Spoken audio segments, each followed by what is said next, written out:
Did you figure out how to start it? What kind of fucking bullshit is like? Dude, he does this every week.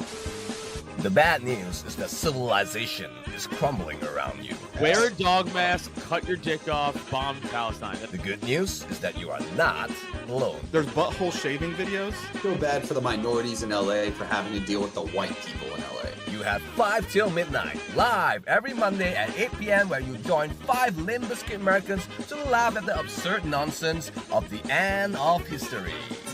Shit show right there. Sam, stop it! All right, everybody, welcome back to 5 till Midnight, your favorite Monday night show, airing every Monday at 8 p.m. Eastern time, and whenever that's Central Mountain or whatever other time. Tonight we have a wonderful guest on, my dear friend Oren McIntyre. How you doing, man? Doing well, thanks for having me, guys. Yeah, of course. Well, is white guilt over? This is going to be a exciting topic, and Oren, I'm excited you could join us for it. Yeah, no, obviously this has been quite the weekend when it comes to responses to white guilt. I just did a show on this today, but I think the response has been relatively interesting. Matt Walsh just had a pretty crisp response to this, so yeah. Yeah, Matt Walsh was looking to get fired from the Daily Wire, I think. Yeah, he's on the constant job search. She's on fucking LinkedIn, you know? Yeah, he's like, I see the writing on the walls, I'm out. He's like, you know, I never thought about the JQ before, but yeah. Well, Matt Walsh showing up on Tucker, you know, right before this is an Yeah. interesting move, to be sure. yeah, that's what I thought. I was like, oh, that's crazy. I was like, interesting to see him on there. And then just like some of the questions and where those answers led to, he was like, no, I don't think any country that can't survive without American funding should be a country. And if that includes Israel, then that includes Israel. I was like, oh, well, there you go. He said it. Much to Ben Walsh's Shapiro credit. hit the fucking Jew alarm without what happened. All hands on deck. Yeah, to Walsh's credit, he has consistently said that like we shouldn't fund any other countries. But Yes.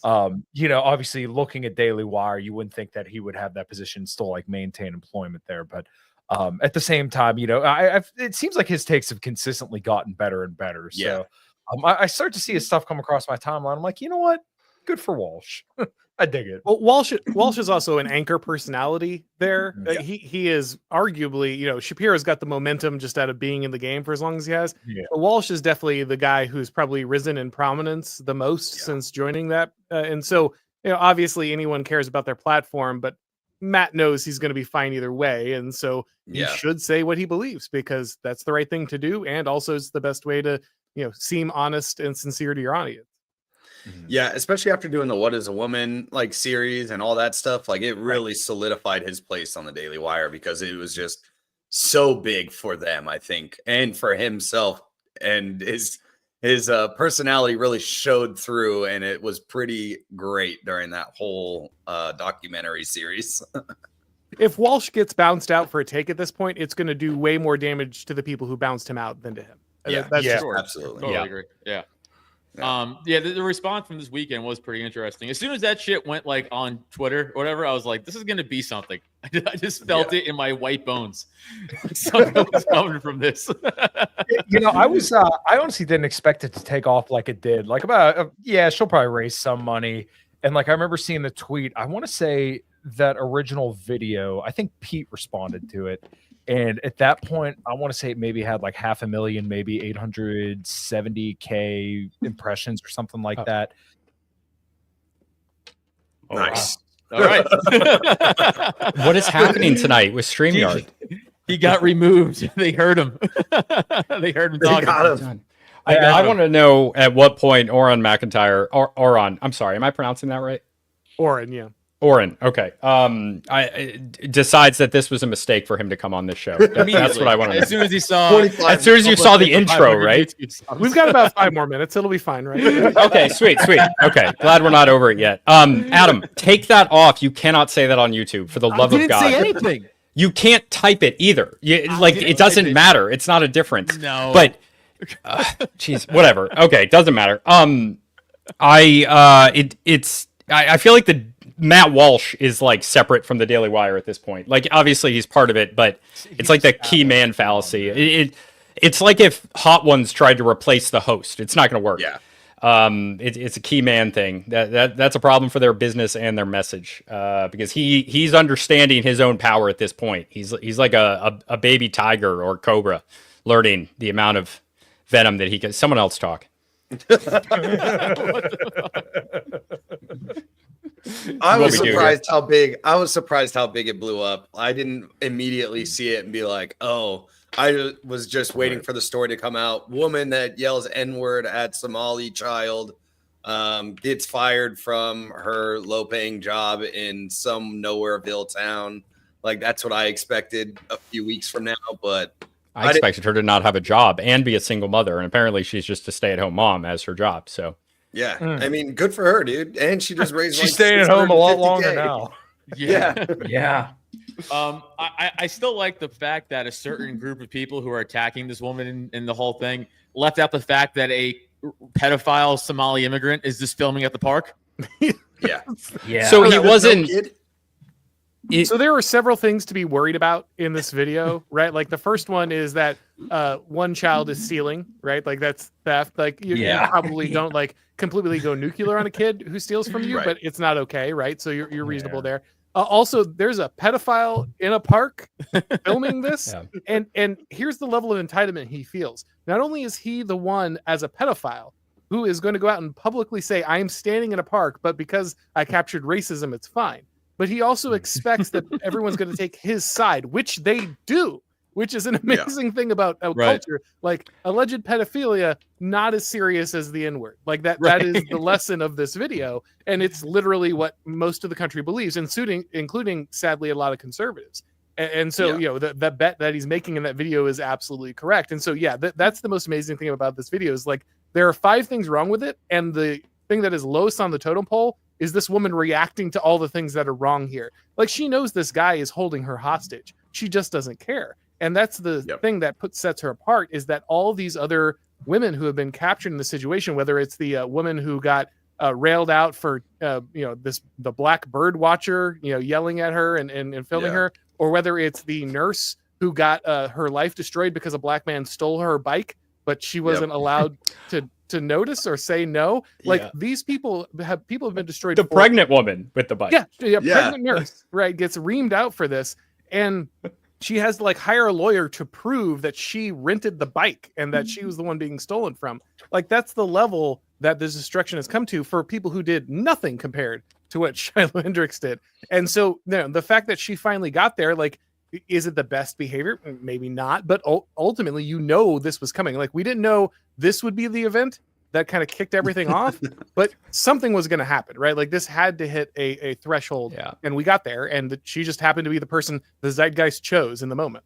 Shiloh Hendrix is our white trash Rosa Parks. I mean, I think it's really emblematic of like the times where people are basically like, okay, well, throughout 8 years of Obama, we were called a bigot for absolutely anything and everything. And for years and years and years. And Trump, we voted in Trump as kind of like a middle finger.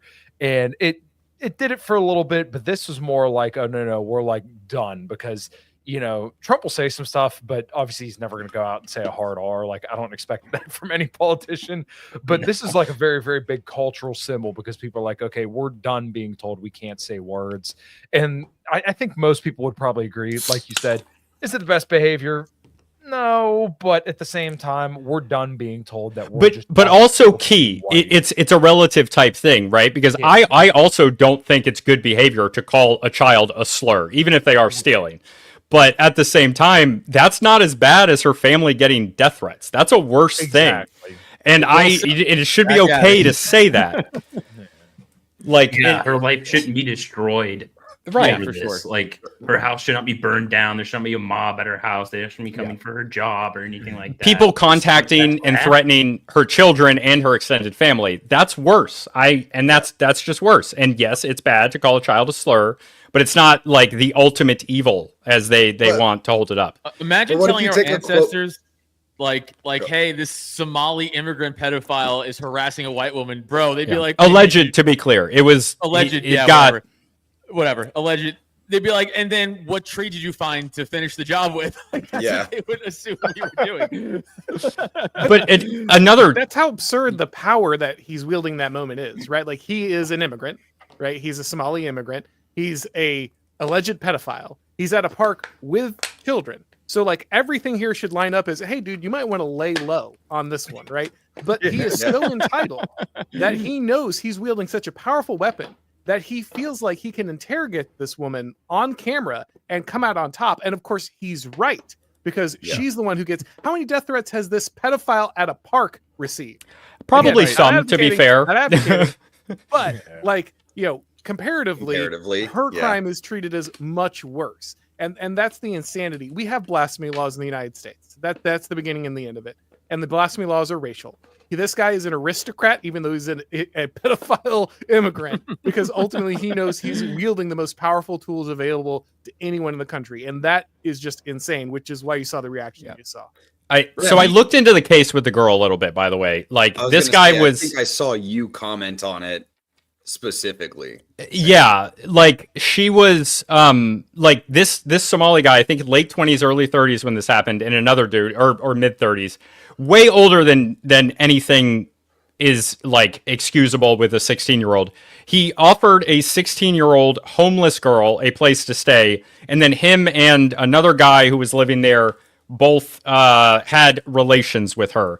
And that's disgusting. And like the allegation was like that it was not consensual, and apparently it was consensual, and it was consensual, but that's a 16-year-old homeless girl. That's ridiculous. Yeah. And you're a grown man. That should be enough for somebody to be like thrown out of the country. Like you shouldn't be here. But that's what happened there, and it's crazy that people take anything this guy says seriously or are okay with him or justify that. He has the same physiognomy as the fucking Captain Phillips pirate guy, by the way. They look the same. Well, it's a very distinctive ethnic group. Yeah, which you probably can't you can't figure out because we watched you do that ethnic finder thing last time and you were horrible. So dude, I'm usually good at it. That was the lowest score I got. It's at a score of 5. I'm gonna do it again at some point here. Yeah. I just thought the funniest part of that video, the funniest part of the video was like, did you just call that kid the N-word? And she's like, well, if he's acting like one. I was like, oh my God. And then don't care anymore. She said it. She said, called him what he was or something in the Give, Send, Go. And I was like, I read that and I was like, oh my God. But it's completely unapologetic, which is probably the best way to deal with this, because it's in the weakness of trying to coddle to this type of behavior where most of the like, it's wedged in, like the ideology is like wedged in, and just don't apologize, don't give any ground. I mean, I wouldn't do it the way she's doing it, but it's working for her, I suppose. That brings up the Give, Send, Go thing. You see the CEO, whoever the fuck runs Give, Send, Go, shut the comments off like a day after, but let the Carmelo Anthony comments go for like a month. Well, now they've shut them both down, but yes, it's a double standard. That's my point, though, is he let that go on forever. But a day of hers, he's like, this is egregious. I'm like, people are saying kill white people in the Carmelo Anthony comments, and that was fine. Like, but those are white people. Parts. Right. I think that's been my biggest issue with like a lot of the stuff going on in the last few years was it's like okay to be like, oh, I hate white people, and everybody's just like, yeah, whatever, or kill white people, and it's like maybe not taken as a joke, or they're not saying it as a joke, but people will just take it automatically as a joke or just mitigate it. They just kind of downplay what they're saying.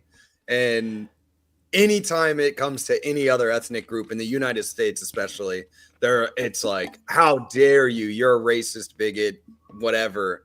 And we're kind of seeing a little bit of a change, especially when something like this happens. It also helps that she's hot. Hot's a strong word, Sam.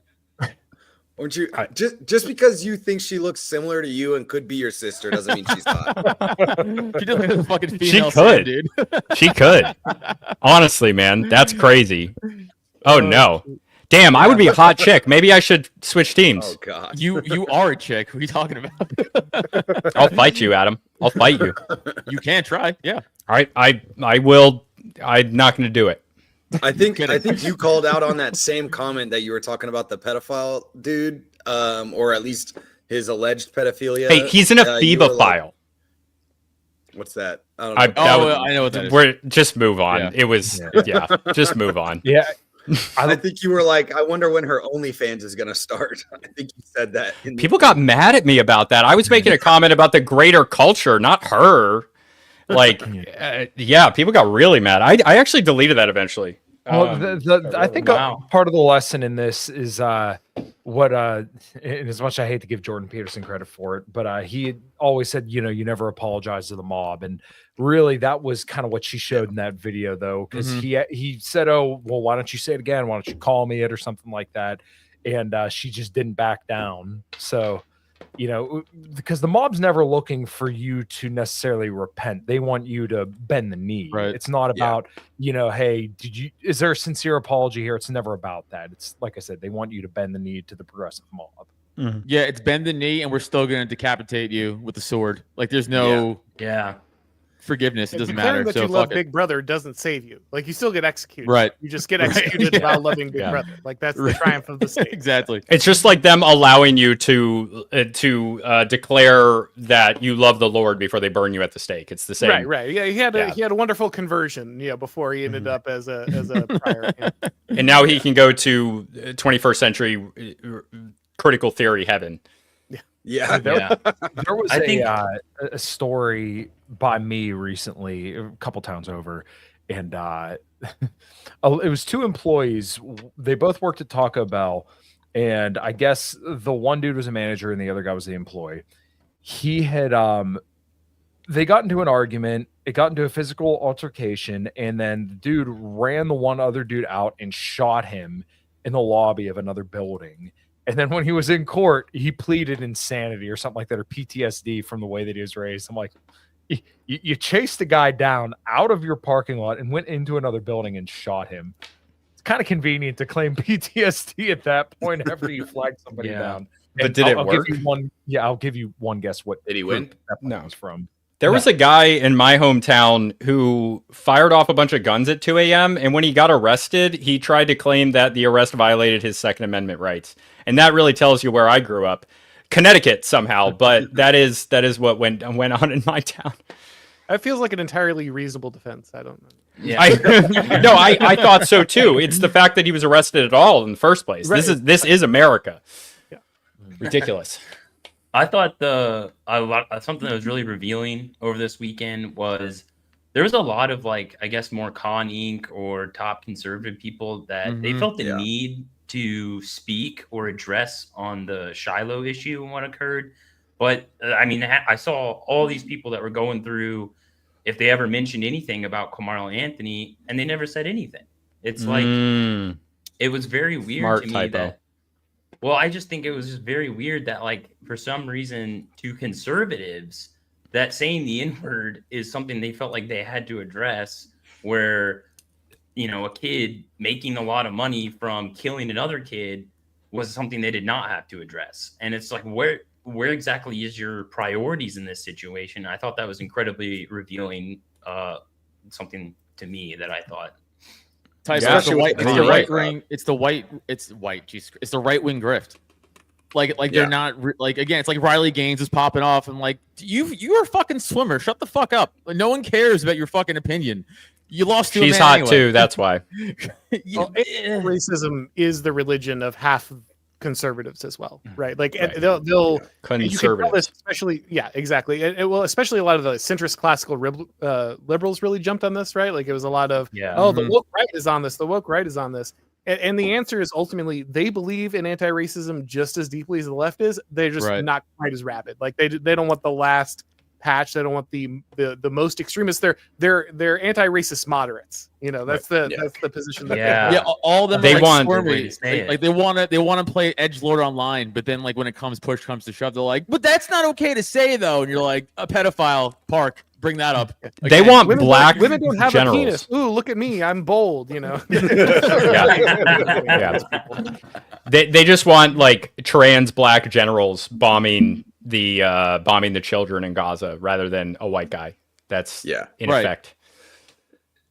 Yeah, it's really, I don't know. I just felt like, I don't know, the whole Carmelo Anthony thing was like a real. I think like if the Carmelo Anthony thing didn't happen, I don't know if this Shiloh Hendrix thing would have happened. But they were so close to each other that it was like, almost like a tribal thing in a way that one side had to jump on this thing to prove that like, hey, we're not going to put up with this anymore. And like, I mean, Aaron kind of listed off a bunch of examples, and yeah, I think this is just where people got to the point where they're just like, yeah, we're not doing it. We don't like. I mean, one guy donated $10,000. He just put enough. Like that was his comment. Right. And I was like, that's amazing, dude. Yeah, some of the comments with the donations attached to them are insane. I'm like, oh my god. Yeah. It doesn't help the not being racist allegations, but again, who cares? That's kind of the point. We're not going to. That's the point. Is like exactly. Okay, I'm racist. Whatever. For the longest time, they basically told the average white guy that like if you want to have a community that's represented by other white people for other white people, then you're a bad person for that. But for any other group in America, if they decide that they want to be around their own people, then that's perfectly okay. So, once again, why is it bad when we say like, I want to have a white wife with white kids?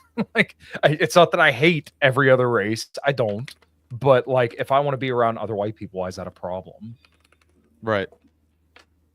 Yeah. Did they really put that on the? Oh yeah.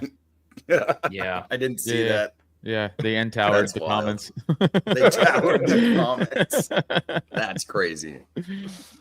It's permeating where does everything. it go from here? What's the net? Like, is this going to be a stagnant thing we see online now, or is this like a flash in the pan? Like, that was fun for a month. On to the next. I think it's kind of what Oren was saying earlier is like he still won. Like technically, he still won. The majority of like the opinion is on the side of the alleged pedophile in the park with no kid of him, like no kids that he had there with him. Still got most of public opinion on his backing. So I think there's definitely fatigue setting in, as somebody said it in our comments. The fatigue is setting in. I think it was Jay Forte, and I think it'll be.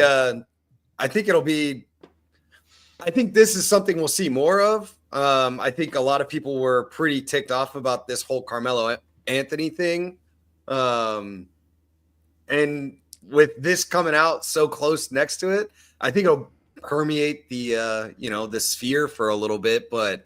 It's another one of those things that I think goes away.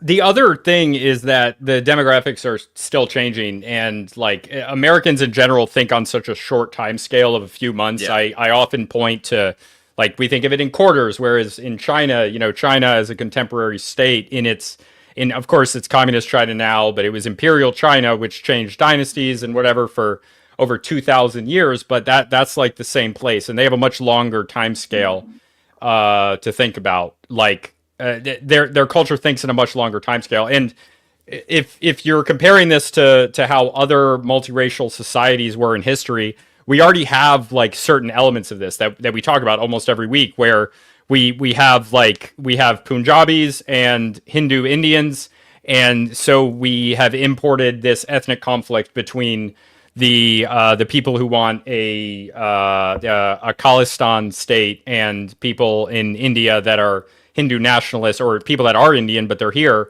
and we're importing all of these ethnic conflicts, and that at a certain point white people become a block within it. And I think there's a natural shifting where white people will naturally have a more culturally acceptable like block of people because they won't be the majority anymore. And so I think we'll see more of this, but I also don't think that a lot of this stuff reverses in a certain way. And also happy Cinco de Mayo to Diego and our other Mexican watchers. No. Screw you, Adam. Happy deportation. This is an American. Happy deportation day. No, Diego is a Mexican in Mexico. He's not doing anything wrong. Okay, well, he's fine. He's doing great. Yeah, that's cool. Yeah, I have because I talk a lot about like Spanish colonialism. Just take him back. That's fine. Yeah, I'll go hang out with him on a tourist visa. Yeah. No, I have a lot of viewers that are like from Mexico. But yeah, sorry, continue. Cinco de Mayo, Maracas. Is that true from Emmanuel? Under 18-year-olds in USA are majority non-white as of yes, that's true. It's been true for a little while. Crazy. Yeah. So it's an inevitability, and so it has to become a thing for white people, and it will naturally become a thing. Yeah. So do you think we'll ever get like legitimately like politicians that cater to white identity? Like, is that something that will happen in the future? What do you think, Oren? I don't know. Probably not, for the main reason that the left's entire existence, and sadly part of the right's entire existence, is defined by creating this anti-white coalition. Like, let's be honest, what is the left made up of? People who hate white Christian straight males, right? Like that's what binds them together. Facts. That's why a trans activist can work with a radical Muslim, right? Because that's the actual glue that binds them together. But what you are going to see is, in game theory, they have the strategy tit for tat, right? Like if you have two people playing the game, if you're both cooperating, that's great. But if one person defects, you need to defect back, because if you don't, then there's no negative feedback, right? And so that what you end up with then is just accelerationism. It's just a incentive to continue to defect over and over again. And what we've seen is basically white America has just been on the streak of being like, you defect all you want, and we're not allowed to do anything about it, right? And so in this moment, I think especially with the Carmelo Anthony thing, it's like, okay, this kid made basically $500,000 to murder a white kid. Like that's the brass tacks, that's actually what happened.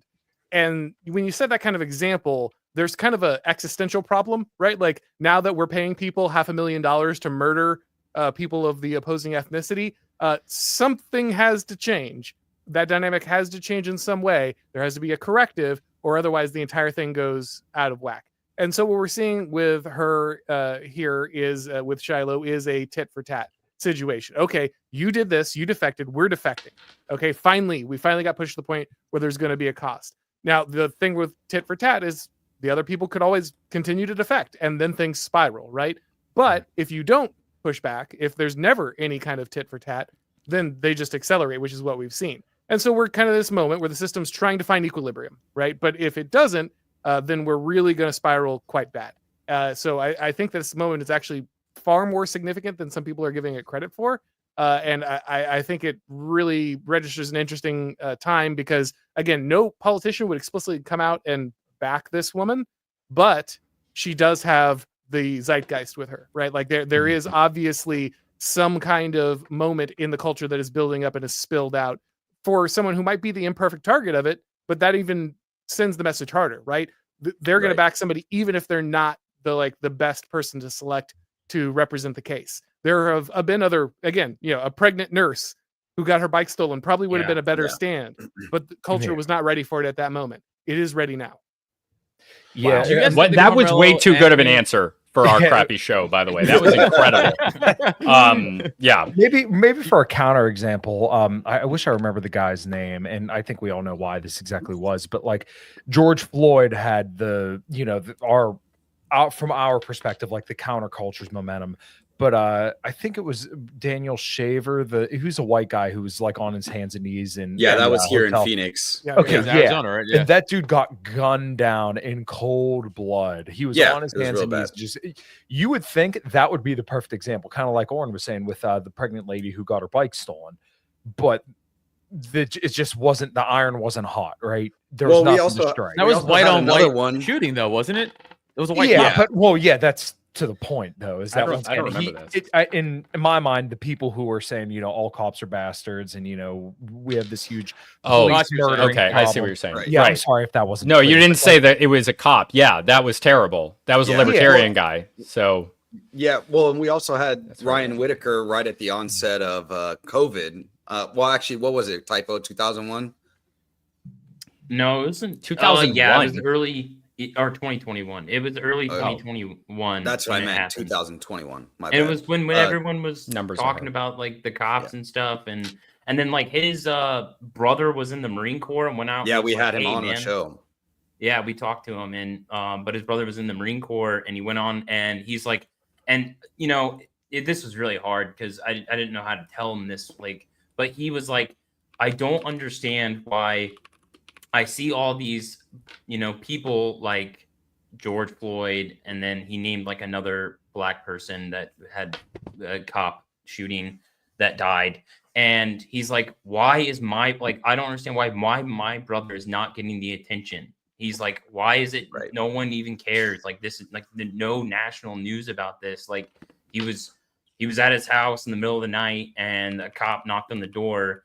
And I think he answered the door with his firearm in his hand. And then the cops started shooting. And and the other part of a lot, by the way. The other part of this was the reason why they were even at his door, it was an apartment complex. The reason why they were at his door was a call came in from a neighbor saying that they were calling in a noise complaint, and the cops didn't show up fast enough. So he called back in saying that they still had this noise complaint, and the operator was like, well, are they fighting? Is it something like that? And he's like, if I say they are, will they get here faster? And so he was like, because if that's the case, then yeah, I think I hear shouting and they're fighting. And what actually was happening was him and his wife were playing Mario Kart while cooking dinner. And they had multiple times at this apartment complex, people have been either running up and down the stairwells and pounding on doors and then taking off, and things like that going on at these apartment complexes. So he answered the door with his gun. Immediately, they didn't say that they were the police. They just knocked on the door. When he answered the door, he had the gun. They said, put the gun down. And he goes to put the gun back behind his back. And one of the cops shoots him like multiple times. And when we talked to his brother, that was like the big question. He was like, I don't understand why he's not getting any of this. And I didn't know how to explain, like, at the time, I maybe I should have been more blunt, but I was like, your brother's a white guy. Like, I'm sorry, but that the culture is what it is right now. And that's not going to get the attention that it probably deserves. And he was like literally deployed, while this happened to him, and he comes home and his brother's gone. And it was like really sad, but like that, maybe now in 2025, something like that would get more attention. But just when 2021, when it was like Black Lives Matter, like all that stuff was going on, like that was just no one cared. Well, think about it. Like, I could name all the black deaths from cops that were like Mike Brown from Ferguson, right? Yeah. We had fucking George Floyd. When I was still a cop, the guy on Staten Island, I can't think of his fucking name, selling the cigarettes. Remember that one? Yeah.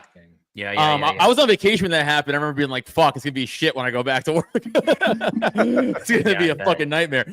Well, I actually have a question. When you were on the police force, was there anything that they would tell you about, like, how to deal with minorities in a different way than you would treat a white person? Did that ever happen to you? Not really. No. Use more force. No. Yeah, we just beat him up hard. No, we hit him harder. No, I worked in a white precinct, so like everyone I dealt with was white. I never really had to deal with the racial part of it. Oh, honestly, but like the Michael Gardner, Kyle, right? Eric Gardner. That happened in the precinct above me, which was like the worst area in Staten Island. So that was like where all the crime was, pretty much. I was below there, and then the one below me was like a fucking safe haven. Like nothing went on. The one below, I was in the middle. So like, I remember that going on, like a big fucking deal. And then everyone had to get like all this training and shit like that. Like like they went over the top to try to look good for the public eye. I would say like the NYPD was like, hey, look at all what we're doing now, and this kid's also going to get fired. Which they eventually fired him, I think. But like it took like 2 years to fire him. That was a fucking shit show. So when I was the whole thing with Daniel, my bad. Go ahead. I was just gonna say when I was a local reporter, I had to cover crime and politics. Same thing. And when one of our local police officers was shot, it was like after all these different guys had been shot by the police, and it was just a news story was coming out every week because the press was trying to basically manufacture race riots, which they did successfully. And so he was in this confrontation with a black guy who was on all kinds of drugs, just absolutely whacked out of his mind. And he would not draw his gun for obvious reasons in this moment, right? Because he's watched like 4 or 5 police officers get their entire lives destroyed by this. And so the guy tackled him, pulled his gun out, shot him in the face, and he got buried by his family. because he knows that if he didn't die in that moment, he would have died in public, right? Like he would have been assassinated by his reputation. And you know, I've talked to many police officers since, again, being in that profession, and they all told me the same thing. Look, after the George Floyd stuff, we stopped going to neighborhoods with the wrong ethnicity. We just stopped policing them, right? And Steve Saylor has covered this, talked to the Ferguson effect, right? Like where the deaths in Black communities went up dramatically after Ferguson because police just became unwilling to go to any of those neighborhoods, enforce the law in any of those neighborhoods. So obviously it's a huge issue for the wider culture, but it's also a huge issue for those neighborhoods because now it turns out you actually want police in your neighborhood. And if you don't have them, things spiral out of control pretty quickly. So this is something that has been a dynamic for a very long time at this point. And I think that's why we're reaching this threshold. Yeah, I remember when the whole shooting happened with, I think it was an Asian officer and that like 6'4" lady who came out of her. Oh, door. right. Yeah, that was this Chris Sherwood trial that they're cams. talking about? Yeah. That was Greatest screenshot of all time. Yeah, like the one video, it was actually like 45 minutes away from here where the one dude was on the side of the road yelling about Jesus and then he beat the shit out of the cop and then stole his car and drove like for 20 minutes, going like 100 miles an hour. I mean, dude was soaring. And then finally they fucking nailed him with another car and then he flipped off the road. And you could see this all on the dash cam and like the glass broke, there's fluid everywhere. This dude clearly had to be on some wicked shit. And he was still like going on and on and on talking about Jesus. It was actually pretty funny. And the car's literally like totaled and he's still talking about Jesus. I'm like, how did you not like shoot this guy when he was, you know, just beating up on a cop on the side of the road? Like clearly this dude is a threat to average people. And like, if he's not going down when you're trying to just physically subdue him, he's a threat to other people's safety. Yeah, but here's the problem, Kyle. Like if you shoot in, even if you're getting hit, if you shoot an unarmed person, it is like, especially in today's climate, like Oren said, a fucking death sentence. You know, you could be getting the shit kicked out of you. And if you pull that trigger, they're like, well, he didn't have a gun. It's like, yeah, you can still get killed, dude. Like, you know, it doesn't matter. But that doesn't matter because, like, again, it's the court of public opinion. Well, I mean, it's like there's been a few posts where I've seen two that and similar ones that basically state the same thing, but they go viral and people like agree with it. And it's the one is, oh, if you shoot somebody for coming onto your property and stealing your stuff, you care about your stuff more than other people's lives, or you shoot someone for killing your dog, then you care about your dog's life more than a human's life. Also and that's correct. The whole left's, that's the whole left. Absolutely. That's how I feel. But that's the whole left's like slope. Like that's what they do. Right. They're like, you should let your stuff get stolen. And then you can buy it later. And you're like, are you going to pay for it? Oh, no, I'm not. It's like, okay, well, fuck you then. Well, and you know, that's kind of the issue is that's when they argue from that aspect, a lot of people like us, I can't even understand that thought process. It's like, it doesn't make sense to me.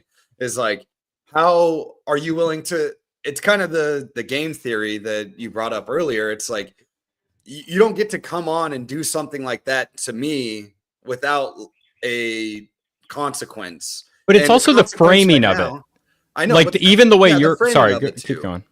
I was just going to say, you can just jump in right after me, but the consequence of it, it's not always equal because what you're doing has as much bigger ramifications than just taking, I don't know, a TV out of my house. You violated the sanctity of somebody's home. And so basically, and that's why they word it the way that they word it on a post on Twitter or something like that, because they're just making it, oh, it's just such a little thing that you could replace and blah, blah, blah, blah, blah, blah, blah, when it doesn't even take into account the further far-reaching area of what is actually occurring when somebody breaks in or kills your fucking dog. Yeah, and it's also, it's saying that like when they say, or even you say when you're repeating what they think, it's that, oh, you value your dog's life or your stuff's life over that person, but really it's that they value their own life so little that they're willing to go into a situation where that could happen to them. And like, if you live in a society where the framing is that if you shoot somebody in your own home who's trying to steal your things, and like you say, violate like your home, which is a huge deal that people don't think about for some reason when they type something like this. I want to live in a society where that's not an acceptable thing. And unfortunately, if for certain people that means that the rule and the understanding has to be that if you do that, you're very likely to have your life ended, then I'm okay with that. I want to live in that society because I don't want it to be acceptable for somebody to come into my home and take what they want. That's insane. Yeah. I want to bring up this point by Petrol Copia over here. Body cams vindicated law enforcement, in my opinion. Yeah. Facts, dude. Because most of the time. Yeah, because the left was like, all these cops are just killing unarmed black, and then they show them, and they're like, like, oh shit, like this is fucking. Body cams might be the greatest self-own in political. Yes. history. Yeah. 100%. Yeah, we got to get these body cams on all these cops. We got it, and oh no, wait. Yeah. I It's was better with for the everybody. I was with the NYPD before body cams. Like that wasn't like a thing for us. So like we had we were constantly getting called in for like fucking whatever you call them, like complaints and Not shit. We the had to N-word. go I'm just sorry. for like we had to go for complaints against like the Citizen Review Board and shit like that, and be like, this guy said you beat him up. I'm like, I wasn't even there. Like shit like that. I wish I had body cams, dude. That would have been fucking sick. Right. I'd have been like, nah, right here, bitch. Yeah. Fucking It's just, wasn't even it's there. just Adam jacking off at like a fucking comic poster. He's like, I can't wait to do this one day. Yeah, that's the picture. Dude, that was Yeah. a wild body cam. Like It was so nuts because like I get it. Like if you open the door People with were a so knife, upset about it. I could kind of get that. But like if you're charging a cop who's holding a gun at you, telling you to drop the weapon, And he you got don't slashed. listen, yeah, that's what I mean. multiple times. Yeah. If you're charging a cop with a weapon and he's telling you to drop the weapon, you kind of you're taking your life into your own hands at that point. So like the fact that she got shot when she did, I mean, she got lucky that he didn't just offer right then and Yeah, there. he gave her ample, like honestly, too much time. Exactly. much. Yeah. Yeah. Absolutely. Right. Well, and that's the thing with That's the why he Ryan got Whitaker stabbed. case that we were talking about. Yeah. But with the Ryan Slashed, Whitaker whatever. case, he opened the door with his gun showing, immediately saw that it was cops. Thank God there was a light right outside of his door, and goes to put it back. Like doesn't draw it towards the officers or anything. Yeah. Goes to put it back, and they still shot him. And there was less outrage for him than there was for her, who literally stabbed the cop. Yeah. Yeah. Because he didn't. Cops should let themselves get stabbed because racism exists. Yeah. And it's just wild to me. I don't know. I can't believe it. It's a wild time. We're acting like the Daily Wire right now. This is some really low tier racial, like. What if the roles have been reversed, guys? Yeah, what if the roles have been reversed? Yeah, can you imagine? Yeah, the left are the real racists. The party split back then. The plantation. Yeah. Go ahead, Typo. If you think this is a big moment in this time, what do you think will come after this? Do you think there will be more tit for tats, and do you think it'll escalate from there, or is this more like, I guess, an online phenomenon? Well, it's certainly an online phenomenon now, right? I doubt any of your friends who are not very online have any clue who Shiloh Hendrix is. If they do, they're probably on the side of the pedophile, right? Because they don't actually know the story. That said, I think you're never going to know. Again, this is always the danger of retaliation, but the necessity of it, right? Like again, everyone knows this, right? We've all been in some kind of physical confrontation. Even if it was just on the playground as a kid, you can let someone shove you down, and that might sound good for a while because you won't get hit, but eventually that guy's going to make it his everyday purpose in life to shove you down, right? And so either you hit him back or you spend the rest of your life in the dirt. Those are your options, right? And so unfortunately for white America, that has become the situation. Like they know that there is one class of people who can be as racist as they want. I mean, Ilhan Omar was literally on television yesterday talking about how white people were the most dangerous thing in the United States and had to be controlled by the government. And she's not going to lose her job. She's not going to get the platform. She's not going to get debanked. She's married to a white guy. Like it's just, So fun. They all are. just you had to divorce your brother to marry a white guy. Many such cases, I guess. But ultimately, the point is, that's the kind of the state of race relations in the U.S. right now, and that just can't continue. Like, I mean, if it does, then you're just dead. You're dead. And so, the answer is: are you going to spend the rest of your life in the dirt, or are you going to risk the confrontation, hit the bully in the nose, take whatever comes back, and then hopefully create the equilibrium in the system that allows you to kind of move forward? And so I don't know. I don't know if this is going to escalate. I don't know if you're going to see reciprocal acts by a black community and then the white community and back and forth. Or it could be they get punched in the nose and people realize, okay, maybe cancel culture doesn't work quite the way we used to do it. And maybe this isn't as effective a tool and we should learn something else. I don't know. All I know is that without imposing that cost, nothing changes. And so that's the big moment we're seeing is for the first time in a very long time, someone said no to cancellation. They said no to paying, the giant cost. I mean, obviously she's still gonna have her life ruined, right? Like either way, like yes, she's got the money to console her at this point, but effectively she's a pariah for the rest of her life. That said, that does tell other people, okay, maybe I don't have to get walked over all the time. Like maybe there are other options. Now, again, should you handle exactly the way she did? Probably not. But ultimately, I do think that's important. I don't know if it spirals out of control. I don't know if it creates equilibrium. But again, without that punch back in the bully's face, you're just going to get rocked for the rest of your life. Did you guys see the Barstool Bar in Philly this past weekend? Was a story. You guys see that? For anybody who hasn't seen that, Barstool Sports, it's a few bars across the country, one of them being in Philadelphia on Sampson Street. And they have like a VIP private bottle service, whatever, Yeah. And with that comes like a sign. And this kid ordered the sign and the whole thing, and it said "fuck the Jews" on it.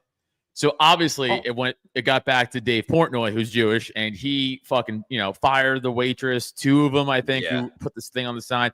Then he was like, instead of punishing these kids' lives, the two college kids went to Temple, so like 21 years old, like they're young. He's like, I'm gonna send him a all expense paid trip to Auschwitz to like have him to Auschwitz. The Auschwitz to like learn from their mistakes. And I'm like, so the claim is that like Jews run the world and you guys can ruin people's lives. And then you just said, instead of ruining this kid's life, I'm going to send him to Auschwitz. It's like, what? How is this related? How did we get on the Jade? No, Well, it's all the was same. Something Another else cancellation. Yeah. Okay. My bad. Yeah. Well, I think the bartender was fired, but I don't know. I don't know why they would do that in Dave Portnoy's bar, though. That seems it's dumb for sure, right? Because that's going to get back to him. But like my point is like he's like, I'm going to send you to Auschwitz on an all expenses paid trip. That's the stupidest way to deal with that. That's so dumb. Like he does a pizza review thing and is like a crypto scammer, and now he's like acting like he's Rabbi Shmuley. Like, what a fucking loser. I hate that guy. One thing that I've kind of thought about is that when you see these kind of like racial flare-ups, I almost wonder like what's kind of the way to walk back from this, if you will. Like, I understand the reality is that like a multiracial society is very, very difficult to manage. But like, I think the closer we get to kind of recognizing that people generally like to be around similar people to them, and they don't like having, equality amongst all people shoved down their throats 24/7. I think the sooner we kind of walk away from all that, writ large as a, polity, a populace, whatever, I think the better relations will be when people realize like, oh, we don't have to be diverse. Well, there has to be a balance. Exactly. Right. There has to be a balance. It can't just be that one group gets walked on because their ancestors apparently did bad stuff, even though Hispanic people walked on the other one. Yeah, but it's also like not even true, because like Hispanic people will tell me, who's Irish Hungarian, that like you colonized people. It's like, no, you colonized yourself. You're a mestizo. But I'm gonna go off on a rant here. So yeah, it doesn't even make any sense when you like break it down. It only makes sense when you break it down to the categories that they decide are most important and how those categories are. Like, there's white people, and white people are responsible for other white people, even if the ancestors of a certain white person colonized the ancestors of another white person. And even then, it doesn't really have anything to do with you as an individual in the 21st century. But it's all it's a glass paper tower, whatever. There's a analogy for it. Someone else talk now. I got into it with a Native American on Twitter the other day, and they were like, white people, took over. I'm like, you guys came over the Bering Land Strait and then genocided each other for generations before white people showed up. It's like, what the fuck are you talking? I'm like, the only reason you're allowed to talk on the cell phone right now is because white Christians fucking colonized this place. Like, what are you talking about? Like, you wouldn't be able to talk to me if it was just you guys the whole time. It's fucking crazy. Well, it's the same thing with like Ilham Omar. I mean, can you imagine if the roles were reversed? Well, I'm just saying that, like, I think it's like interesting that I think there is people like specifically white people that are like, hey, we don't have to put up with this anymore. But it is crazy that we have. I mean, like the guy that tried to just impeach Trump the other day. He could hardly speak English. He had an accent, and it was just like, dude, this is just crazy. How is this even allowed? And then like, you know, like a week later, now we have Ilham Omar saying that like white people are the worst. And it's like, dude, we built this country, and now you come here and these. I don't know. It's just you're welcome, by the way. Yeah, who maintains the infrastructure? Who's going to work on your car? Who's going to make sure the electricity turns on every single time you want to go do your fancy interview? It's all black trans women, obviously, are going to do all of that, Kyle. The vast majority of them are just your average white guy who probably you're mixed, is either apolitical or your mixed grandkids are going to do that, Kyle. That's what's going to happen. I force that on you. Well, you also had the other senator from Maine that was like, us as Somali people will do everything. Elected senator or representative in Maine that was like, Somali people will always take care of the country of Somalia or whatever she said, and basically saying that she will do what's best for Somalians in Somalia over what is best for Americans in the United States. And it's like. And that's like a voted for thing because in her district, there's a large population of Somali people and they all do the same thing. So it's like, how can we keep allowing it to happen? And what do we expect? Yeah. Well, isn't like white liberals like have a negative in preference like race thing, but like negative 13% or something crazy like that. Right. Like, so it's like, we're fighting ourselves and then the outward groups. We're fighting everybody. Like we have nothing. We have no one on our side besides us. Yeah. Were you about to say something on that, Oren? I thought you were about to. I mean, it's all kind of the heat map meme at the end of the day, right? Yeah, but, exactly. Yeah.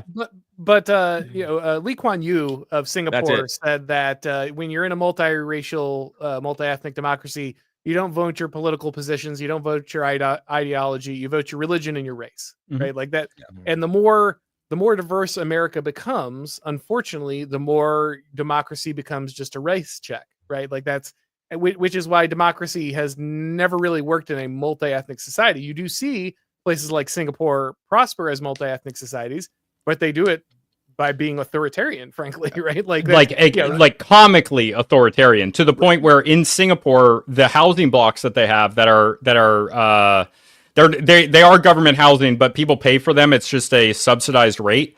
But they average out and they make the ethnic composition of the apartment buildings standard across races to match Singapore's mix of Chinese, like Malay and Indian, as in Indian people. Like it's that crazy. And that's also a place where you can get arrested. Like they have the death penalty for marijuana and they have massive fines for something like chewing gum. Chewing gum is illegal. They cane you. And they will cane you. Yeah. It's a legalistic in a Chinese sense society. It is like up there with Turkmenistan and North Korea as the most authoritarian places in the world, and it's the only one of those that's actually kind of nice, even though it's very people much actually like want to move to. Yeah, right. Yeah, nothing makes me. It's a wonderful place, honestly. Yeah, nothing makes me, happy at the thought of people getting caned.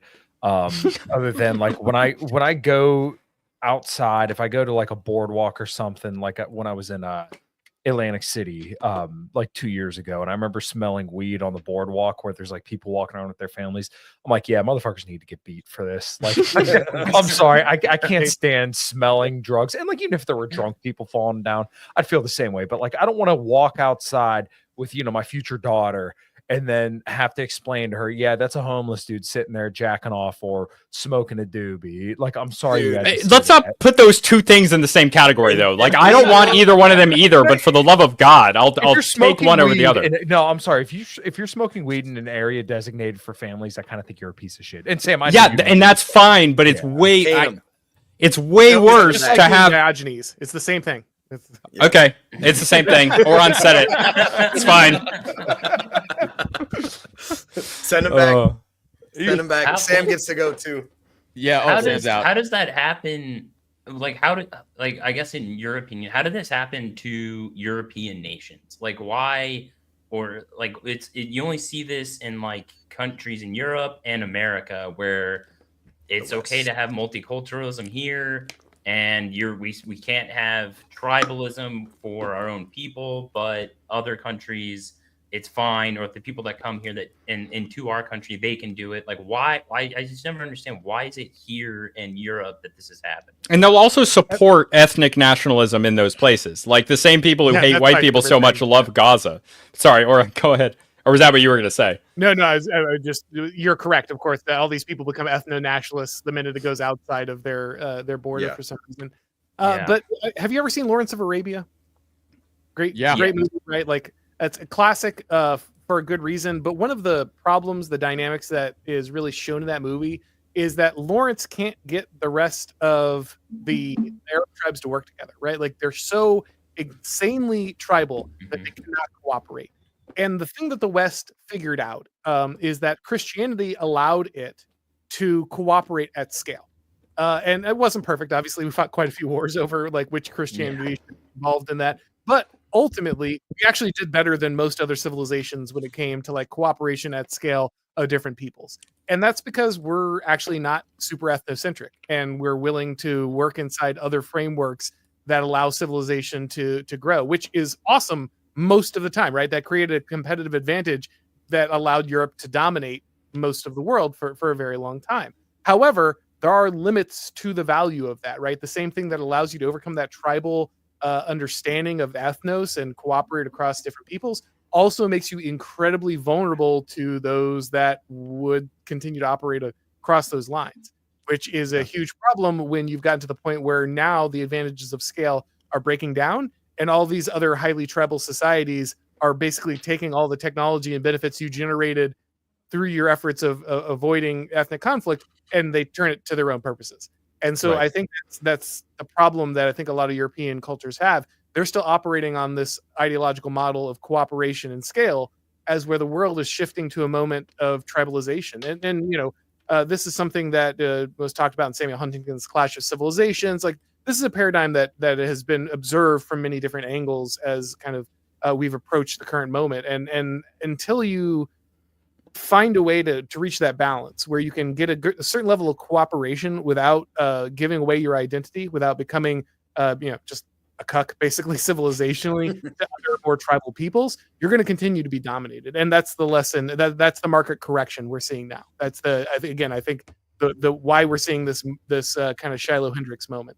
Because it's people recognizing, okay, this cooperate at all cost strategy is just not working.